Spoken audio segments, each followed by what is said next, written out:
مثلا عد كده معايا، عد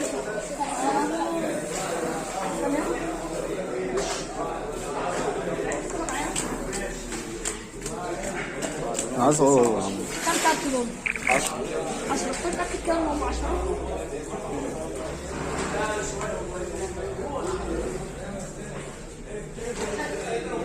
تمارين ماشي. أول واحد تكتب اللي هو 10. 1 2 3 4 5 6 7 8 9. انا بايظ طب حط ايدك كده، فكر في رقم من 1 ل 5 من 1 ل 1 ل 5.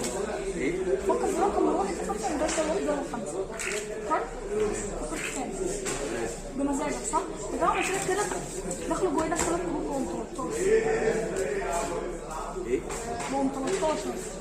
انت اخترت 3 في ايدك 10 دخلوا 3 كروت وهم 13 كده. مش فاهم. يعني دلوقتي بقى تحت ايدك 13 ما كانش 10. 13. عيب بس انت بقى، اخترت 3، لو كنت قلت 14 كان 14. عيب بقى.